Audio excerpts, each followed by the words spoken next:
name is Miles. I'm Katie. Howdy. And we are extremely excited to present to you our ideas that we think will extremely help one creative cookie.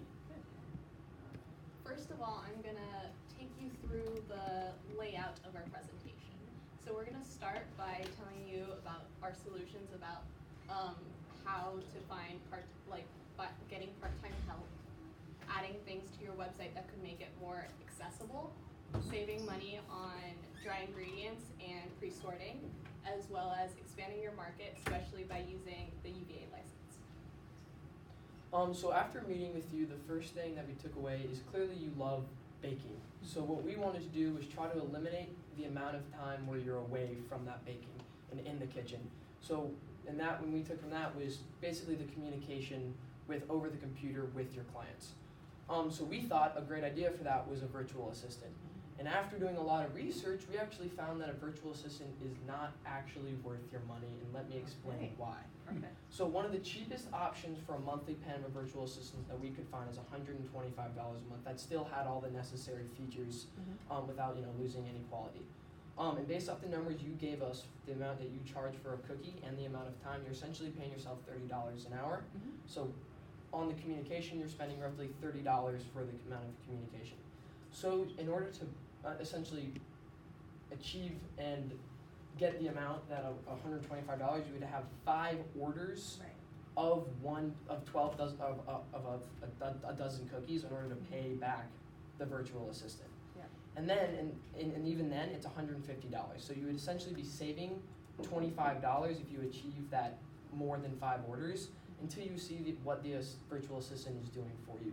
Since you need to handle that one-on-one design of what's going on the cookie with the customer, the virtual assistant would only be doing essentially half a job for you, which is only essentially setting up the pickup time and is answering frequently asked questions. So you'd be paying them basically more, and they'd only be doing half a job for you. Perfect. Thank you for figuring that out.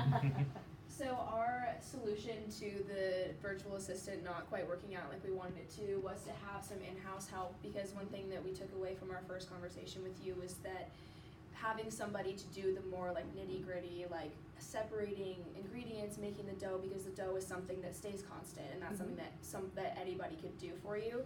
We thought that having in-house help would be something that would really help cut down your time and so you can focus more on the design and also spending time with your family, because you said that's something that's really important. So having that time to be able to focus on other things was to have somebody in your house helping you out with that twice a week. Is the model that we came up with was 5 hours twice a week, $12 an hour. But depending on your busy seasons and your less seasons, you could increase that or decrease that to however would be the most helpful for you. But having somebody in to do that work for you would really cut down on that time that you're spending just making your dough and spending that time. So after we realized that the virtual assistant wasn't necessarily the best idea, we kind of thought still ways to kind of cut back on you in this communication piece. So we immediately went to the website, somewhere that a customer can easily access, maybe they've already been to it. So the first would be one, answering those frequently asked questions.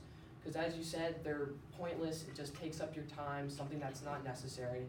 So finding those frequently asked questions, having a good set list and putting those on the website, making them accessible for your customer, so that one cuts back on the time that you spend making the cookies and that communication, saving you money.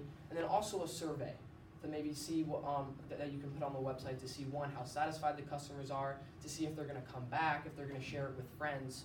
Something like that, so you can once again get so you can get feedback from your customers to see if they liked your product or not.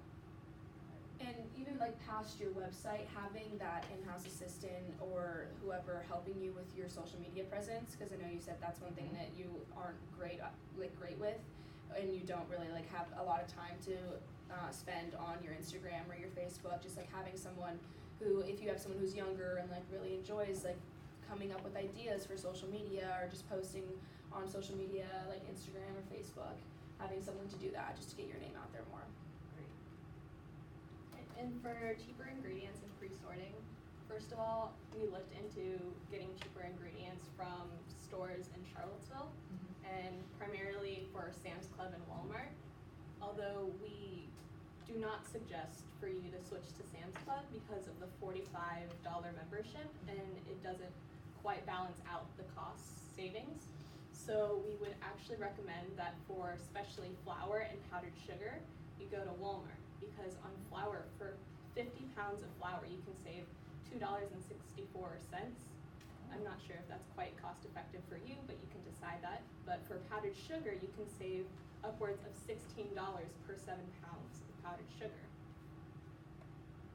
which would be very cost effective and could, for 100 pounds of powdered sugar, would be upwards of $230. No, so I'm looking at Costco powdered sugar at 20. Is that a number I gave you? Yes. I think I must have given you a bad number. Because I definitely do not pay $22 for 7 pounds of powdered sugar. I'll have to go back and look at what I sent you. Yes, you're right. That would be an outrageous amount of money to spend on powdered sugar. Right after this, right? No kidding, right? So, okay. Thank you. I'm sorry, that is. Well, the prices are still laid out Yep, there, so you which can is- compare them. Which is totally helpful, and I will have to find out why I gave you such a screwball number for that powdered sugar. Okay, and we also looked into the pre-sorting that we Yes. would like to be done. Yep. Although, sadly, most companies that do a service like this Mhm. don't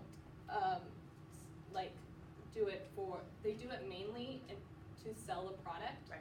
So they require the customer to send their own dry ingredients and then they package them, Got it. which would not be very cost effective. Right. So we would instead refer you to the in-house assistant, which would be much a happier and effective time. I sense a theme. So the main idea that we thought we would focus on after our first conversation with you was really utilizing that UVA licensing, because that was something you said you had not used pretty much at all since you got it, and it's a lot of money that you're spending on it. So and also thinking about your main market, which you said were primarily women. Mm-hmm. So we looked into sororities and talking to sororities and using your cookies in the events that they hold, and we actually reached out to individually texted 4 people.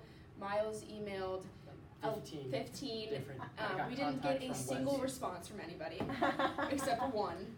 So that was frustrating, but we still think that this is a great option for you to expand your market and take advantage of that UVA licensing. And even having someone, if you work with those sororities, having someone be that in-house assistant and that really has eaten the cookie and has experienced it and is a fun person to be around. So, So the one response that we did end up getting didn't even give us that much information. We sent them a whole list, is essentially asking, what events do you have, and with these events, how much food are you ordering, what desserts are you getting, how much are you spending, and all we got back is, I don't know how much we spend, and we do have events. And the food that they do order for these events, they use through a catering company. Okay. we reached out to that catering So company. we reached out to that catering company, asking them what they offer to these sororities with desserts, and if they were open to possibly a partnership. And then unfortunately, we also did not get a response from them, which is extremely frustrating because we really do think that this is just an untapped market. One, it has that target audience you're looking for, and it's utilizing that UVA license. Yeah.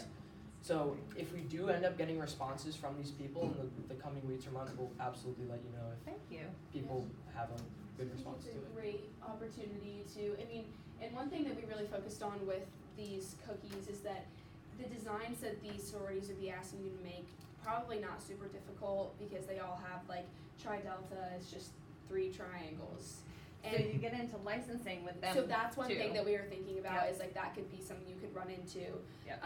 But for like the UVA cookies over there, like that's like just like easy things like that you've already made, but then just kind of escalating that more with using that licensing that you're paying for. I agree.